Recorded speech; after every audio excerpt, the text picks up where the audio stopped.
사람은 자기 것에 대해서 많은 애착을 갖게 되어 있습니다. 특별히 자기가 직접 만든 것에 더 많은 애착을 갖기 마련입니다. 저는 3번 이름을 지어보았습니다. 고등학교 2학년 다닐 때에 친구 녀석이 자기가 활동하는 문학 동아리에서 문집을 만드는데 저한테 이름을 지어달라는 거예요. 그래서 만부림이라고 하는 이름을 지어줬습니다. 몸부림이라고 하는 말이 있잖아요.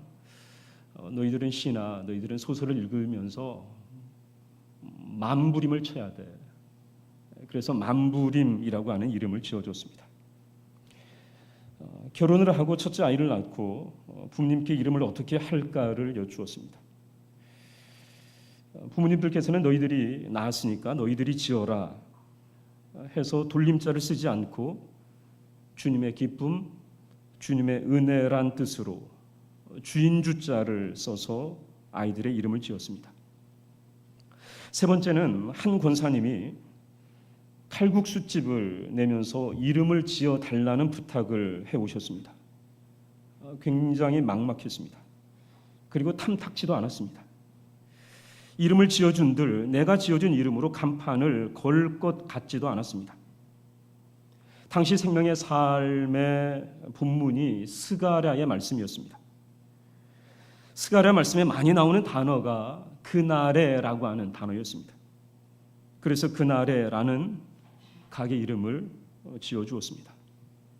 제가 생각해봐도 칼국수집과 어울리지 않는 이름이었습니다. 그런데 권사님의 믿음이 더 좋았습니다. 그날에라는 이름으로 간판을 걸고 칼국수집을 시작했습니다. 제가 얼마나 많은 관심을 가지고 기도를 했을까요? 책임이 얼마나 무거운지 후회를 많이 했습니다. 그리고 다시는 이름을 짓지 않으리라 결심을 했습니다. 지금도 12년이 지났지만 그 가게는 과천에서 성업 중에 있습니다. 데살로니가 교회는 하나님 아버지와 주 예수 그리스도 안에 세워진 교회였습니다. 세워지는 과정에 바울과 실라와 디모데가 있었습니다. 데살로니가 교회가 세워진 지, 개척이 된 지 한 달이 되지도 않아 바울과 실라는 그리고 디모데는 그 교회를 떠날 수밖에 없었습니다. 이 상황에서 바울과 실라와 디모데가 얼마나 기도했을까? 얼마나 애달아하며 기도했을까? 여러분 자명하지요. 여러분 2절 말씀을 보십시오. 우리 2절의 말씀을 다시 한번 읽어보도록 하겠습니다. 시작.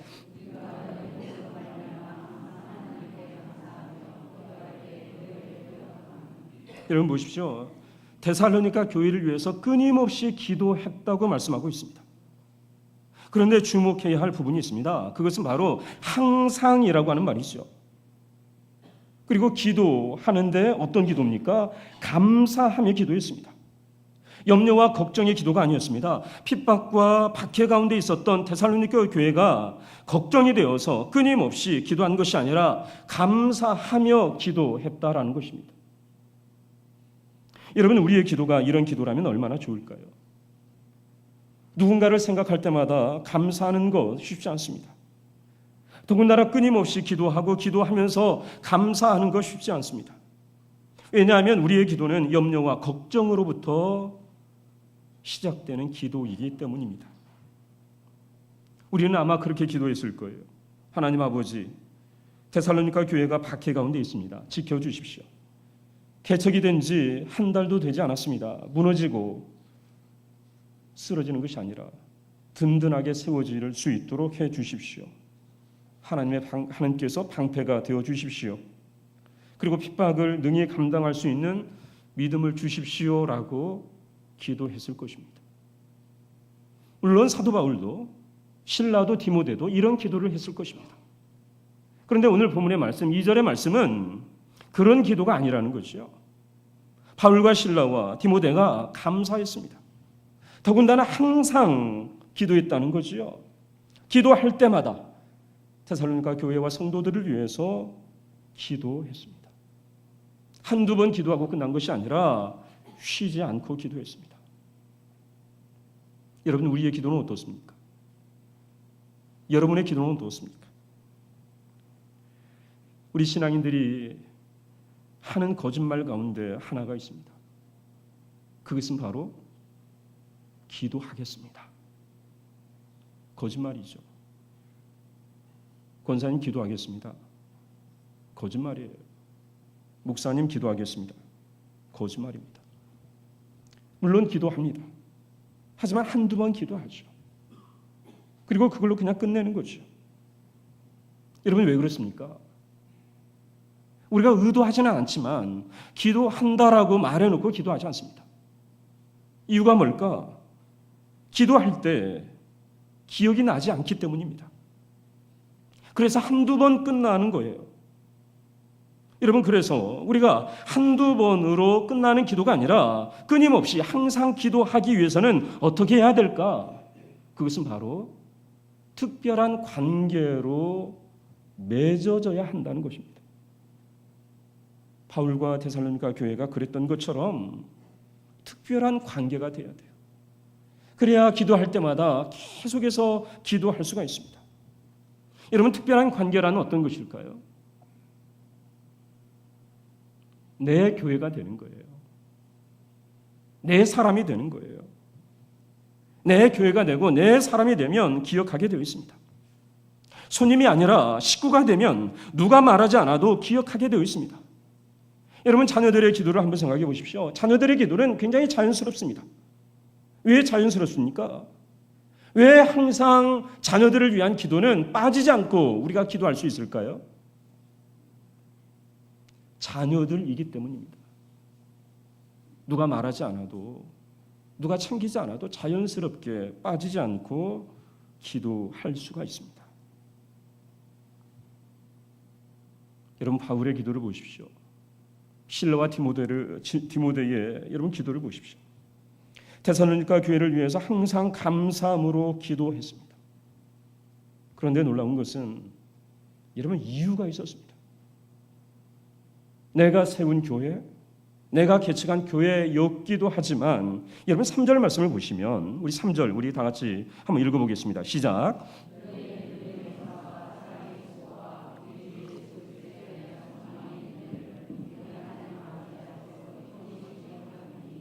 여러분 보십시오. 건성으로 감사하지 않았습니다. 막연하게 감사하지 않았습니다.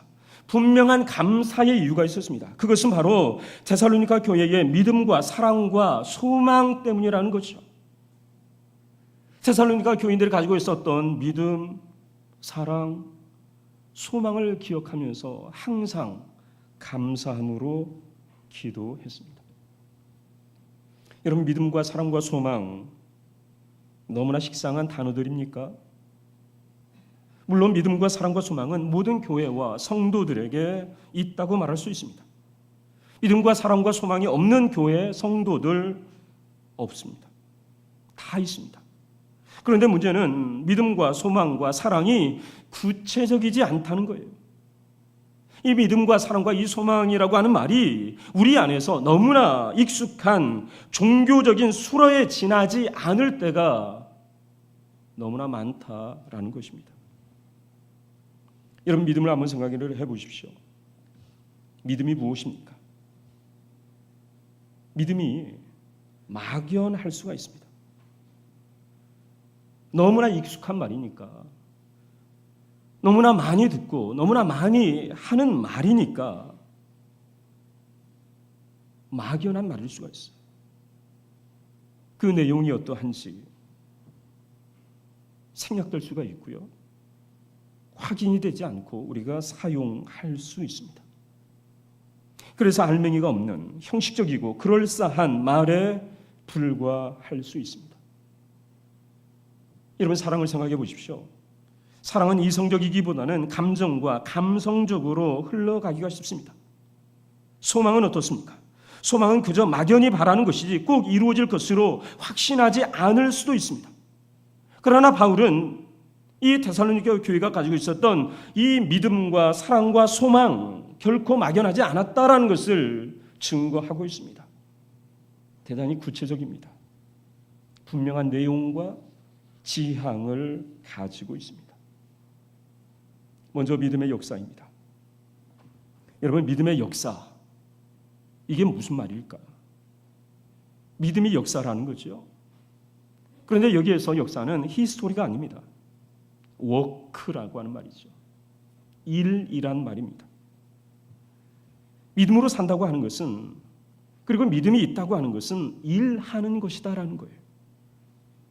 믿음은 심리적인 고백, 인정, 신뢰의 차원을 뛰어넘어 삶의 현장에서 하나님께서 부르신 곳에서 일하는 것이 바로 믿음이다라는 거예요.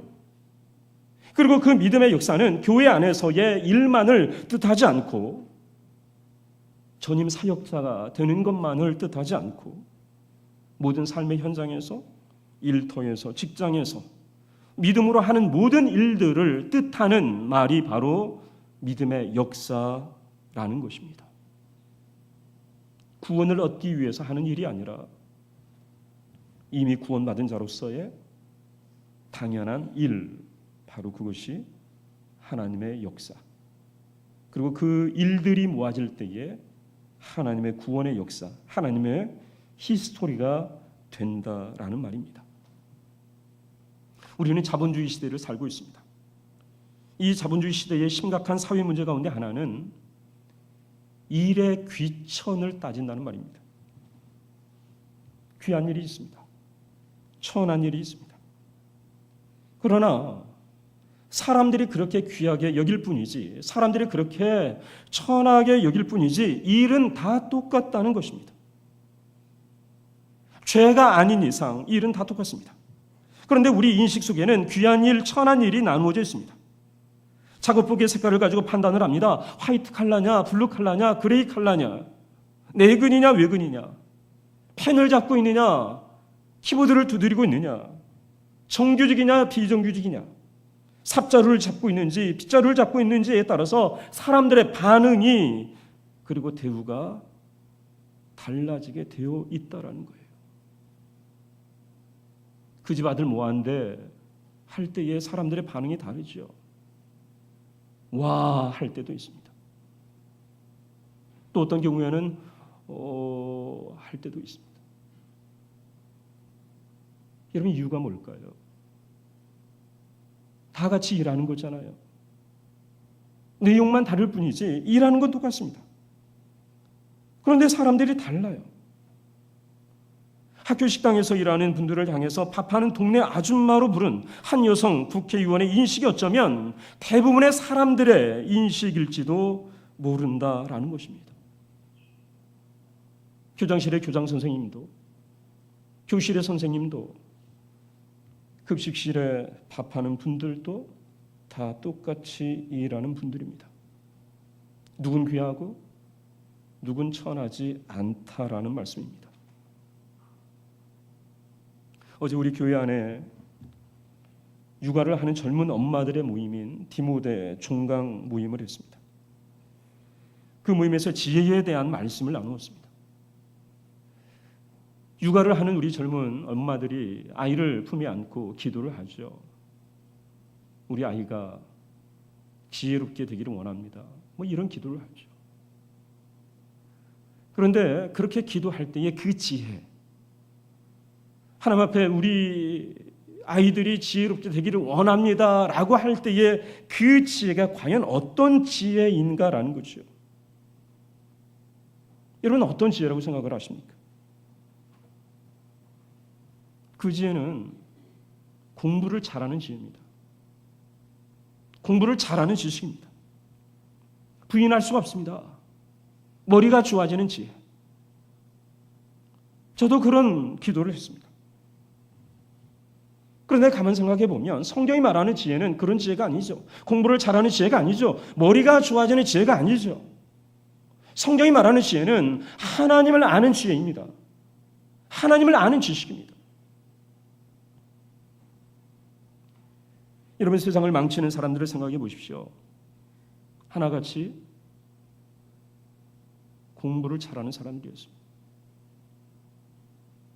공부를 잘하는 사람들이 세상을 망치는 것이 아니라 세상을 망치는 사람들을 가만히 들여다보니까 그 사람들이 다 공부를 잘하는 사람들이었다는 거죠. 머리 좋은 사람들이었습니다. 공부를 잘했기에 높은 자리에 오른 것이겠지요. 실력이 있었기 때문에 힘을 가졌고 권력의 자리에 앉았을 것입니다. 그런데 그 사람들이 세상을 망쳐요. 공동체를 무너뜨려요. 다른 사람들에게 아픔을 줘요. 상처를 줘요. 고통을 가져다 줘요. 여러분, 성공과 출세 싫어할 사람 없습니다. 다 성공하고 싶죠. 출세하고 싶습니다. 그러나 성공과 출세가 반드시 연봉의 액수로, 집의 크기로, 그리고 자동차의 크기로 재단될 수 없다라는 것입니다. 성공한 것 같지만 실패한 사람도 있습니다. 그리고 실패한 것 같지만 하나님 보시기에 성공한 사람도 있습니다. 문제는 하나님을 위해서, 이웃을 위해서 일하면 됩니다. 하나님의 구원의 휘소리를 위해서 일하면 됩니다. 아무리 작은 일이라 할지라도 괜찮습니다. 눈에 띄지 않아도 괜찮습니다. 손에 빗자루가 들려 있어도 괜찮습니다. 마포걸레가 들려 있어도 괜찮습니다. 믿음의 역사에 동참하는 것이 중요하고 하나님께서 쓰시도록 자신을 내어놓는 것이 중요하다라는 것입니다. 여러분, 사도 바울을 생각해 보십시오. 사도 바울의 직업이 무엇이었습니까? 천막 만드는 사람이었습니다. 우리 시대의 관점으로 보자면 하찮은 일이었습니다. 귀한 일이 아니었습니다. 천막 만드는 일을, 장막 만드는 일, 천한 일이었습니다. 냄새나는 가죽을 만져야 하는 고된 일이었습니다. 그런데 이 일을 하면서 바울은 복음을 전했습니다. 여러분, 데살로니가전서 2장 9절 말씀에 보면 바울은 이렇게 고백을 해요. 형제들아, 우리의 수고와 애쓴 것을 너희가 기억하리니 너희 아무에게도 폐를 끼치지 아니하려고 밤낮으로 일하면서 너희에게 하나님의 복음을 전하였노라. 여러분, 만일 우리 시대에 바울이 사역을 한다고 생각을 해보십시오. 바울이 교회를 개척했다라고 생각을 해보십시오. 어떻게 되었을까요? 실패했을까요? 아니면 성공했을까요? 여러분, 사람들은 바울이 전하는 복음이 아니라 바울의 직업을 보았을 것입니다. 바울의 직업을 보고 별거 없네 했을 거예요. 바울이 말하는 복음 귀담아 들으려 하지 않았을 것입니다. 그런데 데살로니가 교회 성도들은 바울이 전하는 복음을, 천막을 만들면서 전하는 복음을 받았다라는 거죠. 그리고 이들 또한 삶의 현장에서 저마다 처한 자리에서 믿음의 일로 하나님의 역사에 동참했다는 것입니다. 이런 데살로니가 교회 성도들을 생각할 때마다, 기억할 때마다 사도 바울이 감사했다는 거예요. 그리고 다음은 여러분, 사랑의 수고입니다. 여러분, 사랑한다고 하는 것은 그냥 결론부터 말씀드리자면 수고하는 것입니다. 교회 공동체 안에서 하는 사랑은 여러분 낭만이 아닙니다. 로맨스가 아닙니다. 수고입니다. 여기에서 수고라고 하는 말로 번역된 말은 노고, 고역이란 말입니다. 그리고 사랑은 자기 희생적인 사랑, 아가페를 이야기합니다. 여러분, 하나님 안에 있었던 교회, 그리고 주 예수 그리스도 안에 있었던 이 구원받은 사람들, 이 데살로니가 교회 성도들이 자기 희생적인 사랑, 수고하는 사랑, 고역하는 사랑을 했다라는 거죠. 이름으로만 사랑한 것이 아니라, 돈으로만 사랑한 것이 아니라, 생색내는 사랑을 한 것이 아니라 힘쓰고 애쓰고 땀을 흘리면서 노고하고 또한 고역하며 또한 수고하는 사랑을 했다라는 것입니다. 이런 문제는 뭡니까? 사람들이 이러한 수고를 하지 않으려 한다는 것입니다. 하나님의 일이 수고가 될 때 사람들은 도망을 갑니다. 수고가 될 때 물러섭니다. 여러분, 왜 그렇습니까? 왜 도망을 가나요? 왜 물러서나요?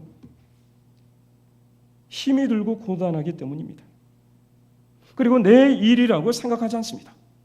교회 공동체 안에서 이루어지는 일이지만 나의 일과 너의 일을 나눕니다. 부서를 나누죠. 우리 부서냐 네 부서냐. 사역을 나누죠. 나의 사역이냐 너희 사역이냐. 임기를 따지죠. 나의 임기는 여기에서 끝났어. 나는 더 이상 임원이 아니야. 여러분, 교회 일을 하면서 제일 안 도와주는 사람들이 있습니다. 제일 안 도와주는 사람들이 누구예요? 전 임원들이 제일 안 도와주죠. 우리 교회 이야기가 아니라 다른 교회 이야기입니다. 이런 통역자들이 제일 협조하지 않습니다. 말로는 통역자라고 하면서 안 도와줘요. 오늘 새벽에 묵상한 민수기의 말씀입니다. 이스라엘의 리더십이 모세에게서 여호수아에게로 넘어갔습니다. 하나님께서 그렇게 하셨습니다. 하나님께서 모세를 아바림 산에 오르게 하신 후에 너는 가나안 땅에 들어가지 못한다. 너는 죽을 것이다. 이런 말씀을 하셨어요. 그때 모세가 하나님께 간구합니다. 한 사람을 세워주십시오. 그리고 그 한 사람으로 인해서 이스라엘 백성들이 목자 없는 양과 같이 헤매이지 않도록 해달라는 간구를 합니다. 하나님을 향해서 원망하지 않아요. 섭섭함을 토로하지 않습니다. 나 없이는 안 될 걸. 나 없이 잘 되나 보자. 내 자리가 얼마나 큰 자리인지 한번 보라지. 그렇게 하지 않았습니다. 하나님께서 여호수아를 지명하자 이유를 달지 않습니다. 그대로 순종합니다. 사실 여호수아는 모세의 몸종이었습니다. 수종자였습니다. 여러분, 어떻게 몸종을, 어떻게 수종자를 후계자로 세울 수 있습니까? 그리고 이스라엘 백성들도 마찬가지죠. 여러분, 모세의 몸종, 모세의 수종자, 모세의 지팡이를 들고 다녔던 그 비서를 어떻게 자신들의 리더로 인정할 수 있을까? 어떻게 인정하고 따라갈 수 있을까? 그런데 모세는, 그리고 이스라엘 백성들은 하나님의 명령에 순종했다는 거예요. 기름 부으라 하니까 기름 부었습니다. 지도자로 세워라 하니까 세웠어요. 그리고 그 리더십 앞에 순종합니다. 여러분, 모세는 자신의 죽음보다 공동체를 먼저 생각했습니다. 자신의 자존심보다, 자신의 열망보다 하나님의 뜻을 먼저 생각했습니다. 이것이 바로 수고지요. 이것이 바로 사랑의 수고입니다. 여러분, 우리 공동체 안에 이러한 사랑의 수고가 있는지, 여러분 안에 이러한 수고가 있는지 한번 점검해 보십시오. 나는 하나님을 믿는다고 하면서 정말 수고하는 사람인지, 나는 하나님의 일을 하는 사람이라고 내가 그렇게 자신 있게 말하면서 정말 수고하는 사람인지, 나만 수고하는 것이 아니라 같이 수고하고 같이 연합하고 같이 동역하면서 수고하는지를 우리가 점검해 보아야 할 것입니다. 다음은 소망의 인내입니다. 바울과 실라와 디모데가 기도 가운데 항상 감사할 수 있었던 이유 가운데 하나는 데살로니가 교회 안에 소망의 인내가 있었습니다. 여러분, 왜 소망의 인내일까요? 여러분, 우리는 소망을 생각을 하면 이 소망은 응답으로 이어져야 됩니다. 소망은 성취로 이어져야 됩니다. 소망은 열매로 이어져야 됩니다. 그런데 소망이 인내라는 거예요. 왜 소망이 인내일까요? 여러분, 소망은 그냥 이루어지지 않습니다. 기다림과 견딤을 통해서 이루어집니다. 앞서서 우리가 사랑의 수고를 묵상했지만 모든 수고가 열매로 나타나지는 않습니다. 열매로 맺어지기 위해서는 인내가 필요합니다. 여기에서 말하는 수고는 수동적인 인내가 아닙니다. 박해와 핍박 속에서도 자발적으로, 능동적으로, 신실하게 하나님을 향하여 또한 믿음의 길을 걷는 모습을 소망의 인내라 표현하고 있습니다. 사람들은 예수 그리스도를 주로 고백하고 소망하지만 고난과 어려움과 실패의 상황에 직면했을 때 인내하지 못하고 소망의 줄을 놓아버립니다. 여러분, 신앙생활을 한다고 하는 것은 광야와 같습니다. 여러분, 광야의 길은 심장로가 아닙니다. 광야의 길은 어렵고 힘든 길입니다. 거기에는 지름길도 없습니다. 때로는 엄청난 길을 돌아가야 할 때도 있습니다. 회방하고 방해하는 사람들도 있습니다. 축복하는 사람들도 있지만, 도와주는 사람들도 있지만, 동역하고 같이 걸어가는 사람들도 있지만, 어느 날 갑자기 저주하는 사람들도 있습니다. 끌고 먹을 것이 없고 마실 물이 없을 때도 있습니다. 그렇다 해서 죽는 것도 아닌데 사람들은 이스라엘 백성들처럼 애굽으로 돌아가자 합니다. 고기가마가 있고 마늘과 부추가 있는 애굽으로 돌아가자 합니다. 하지만 이스라엘 백성들은 애굽에서 여러분 노예였습니다. 벽돌을 굽고 바로의 국고성을 짓는 노예였습니다. 그러나 광야에서는 이스라엘 백성들은 하나님의 택하신 백성이었고 하나님의 자녀들이었습니다. 종이 아니라 노예가 아니라 자유인이었습니다. 비록 먹을 것이 부족하고 고기가 없어도 마실 물이 없어서 가라기는 했지만 여전히 하나님의 은혜 아래 있었고 하나님의 보호하심 가운데 있었습니다. 여러분, 하나님께서 광야 40년 동안 이스라엘 백성들에게 공급하신 것 바로 만나입니다. 만나의 뜻은 이것이 무엇이냐라고 하는 뜻입니다. 이것이 무엇이냐? 여러분, 이스라엘 백성들에게 어쩌면 이 만나 40년 동안 하나님께서 이 공급해 주시는 이 만나는 하찮은 것일 수도 있었습니다. 왜냐하면 이 만나는 일회용 음식이었기 때문입니다. 저장도 되지 않습니다. 고기처럼 칼로리도 높지 않았습니다. 그리고 언제든 쉽게 거둘 수 있는 것이었습니다. 그래서 나중에 이스라엘 백성들은 그렇게 이야기를 하죠. 우리가 이 만나에 질렸습니다. 더 이상 이 만나 못 먹겠습니다라고 하나님 앞에 불평과 원망을 쏟아놓습니다.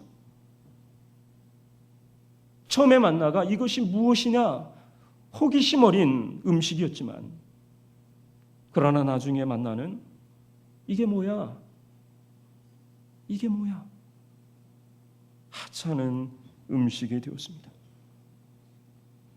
그런데 하나님께서는 이런 하찮은 음식으로 이스라엘 백성들을 먹이시고 약속의 땅으로 인도하셨다라는 것입니다.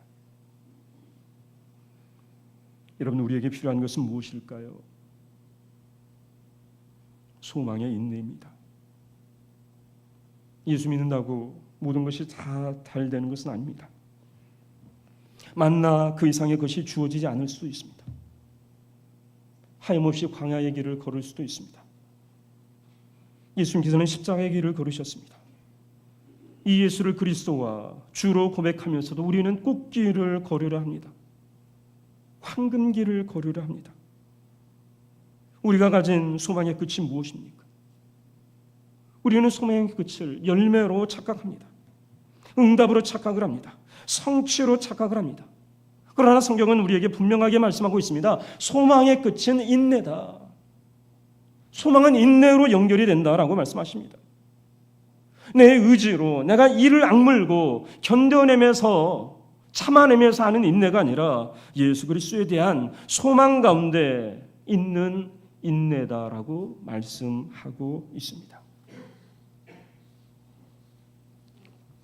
여러분 안에 어떤 인내가 있는지 생각해 보시고 우리가 더 생각할 것은 믿음과 사랑과 소망은 분리될 수 없다는 것입니다. 믿음은 있는데 사랑이 없을 수는 없습니다. 사랑이 있는데 소망의 인내가 없을 수는 없습니다. 믿음의 역사, 사랑의 수고, 소망의 인내는 하나입니다. 믿음의 역사, 사랑의 수고, 소망의 인내가 있어야 온전한 성도라 할 수 있습니다. 이러한 공동체가 바로 하나님 아버지 안에 있는 공동체, 주 예수 그리스도 안에 있는 공동체입니다. 믿음의 역사에 동참하십시오. 사랑의 수고를 마다하지 마십시오. 소망의 인내의 다림줄을 붙들고 사십시오. 이것이 바로 하나님의 뜻입니다. 이러한 삶을 살도록 저와 여러분이 부름을 받았습니다. 어려운 인생길이지만, 광야와 같은 삶이지만, 어렵다라고 회피하고 도망가는 인생일이 아니라 하나님의 뜻을 이루기 위해서 수고하고 애쓰고 믿음의 역사, 사랑의 수고, 소망의 인내의 그 열매에 또한 동참하고 함께 동역하는 우리 모든 성도들의 삶이 되시기를 간절히 소원합니다. 기도하겠습니다. 살아계신 하나님 아버지, 오늘 말씀처럼 저희들 살게 하여 주옵소서. 우리 공동체 안에 또한 우리 안에 믿음의 역사와 사랑의 수고와 소망의 인내가 끊어지지 않고 날마다 이어질 수 있도록 저희들의 믿음을 지켜주시고 저희의 마음을 지켜주시고 저희의 삶을 지켜주시고 이끌어 주옵소서. 예수님의 이름으로 기도하옵나이다. 아멘.